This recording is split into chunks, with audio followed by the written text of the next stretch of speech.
Chers collègues, j'avoue que j'aurais aimé que ce Parlement soit à la hauteur de la fierté des Tunisiens qui ont su abattre le dictateur Ben Ali. Chers collègues, le dictateur est tombé, mais la dictature, la structure de la dictature existe toujours en Tunisie. Et aujourd'hui, il faut faire très attention. Des gouvernements européens, la majorité de ce Parlement ont pendant des années soutenu la structure de la dictature et le dictateur tunisien. Encore la semaine dernière, la majorité des groupes refusaient un débat sur la Tunisie et refusaient une condamnation de Ben Ali. Ce qu'a fait la ministre des Affaires étrangères française, la ministre des Affaires étrangères, n'est que le dernier exemple de la complicité de l'Occident. Et pourquoi ? Pour la peur, parce qu'on avait peur de l'islamisme. On a raison d'avoir peur de la dictature, de l'islamisme. Mais quand on a vu ces jeunes, quand on a vu ces Tunisiens qui n'avaient rien d'islamiste, qui se battaient pour la liberté, et M. Sidi Bouzid, qui s'est immolé, c'est le Yann Palach de la Tunisie, et quand Yann Palach s'est immolé, tout ce Parlement était derrière lui. Nous ne sommes même pas capables d'être derrière Sidi Bouzid. Voilà la vérité de ce Parlement. Alors maintenant, il s'agit d'agir pour la Commission. Il s'agit simplement de dire une chose, de dire aux Tunisiens, une élection démocratique dans un pays qui vient de sortir de la dictature ne se fait pas en 2 mois. Il n'y a pas une base de démocratie. La liberté d'expression, les médias, les radios, la télévision n'existent pas. Il n'existe qu'une imprimerie d'État.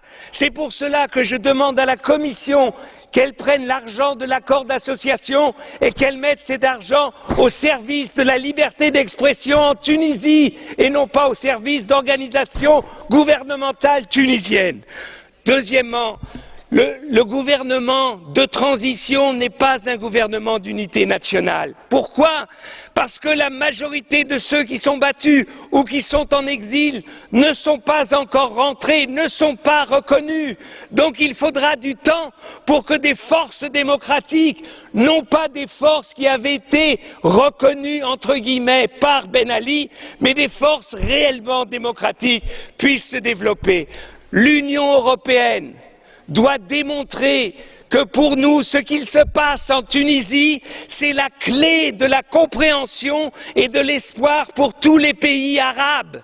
Pour tous les pays arabes. Démocratie et islam veulent aller de pair. Et si nous sommes capables de soutenir la démocratie tunisienne en train de naître, eh bien nous verrons qu'en Égypte, en Jordanie, en Syrie et partout, le peuple et les peuples vont s'élever contre leurs dictateurs. Nous avons une responsabilité, nous tous ici, parce qu'enfin, des Tunisiens, donc une partie du monde arabe, nous montre que l'espoir de liberté qu'on a vu en 89 dans les pays de l'Est, ce même espoir est aujourd'hui en train de naître dans un pays comme la Tunisie, demain en Algérie, après-demain en Égypte ou en Jordanie.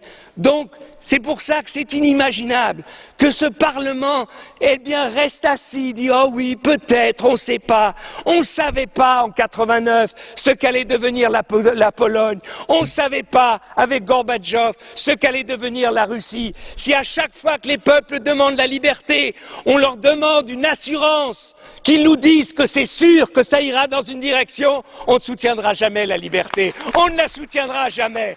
Et c'est pour cela que je demande à la Commission, bougez, donnez, montrez aux Tunisiens que maintenant la réelle politique, c'est la politique de soutien à la démocratie et non plus à la structure de la dictature. Merci.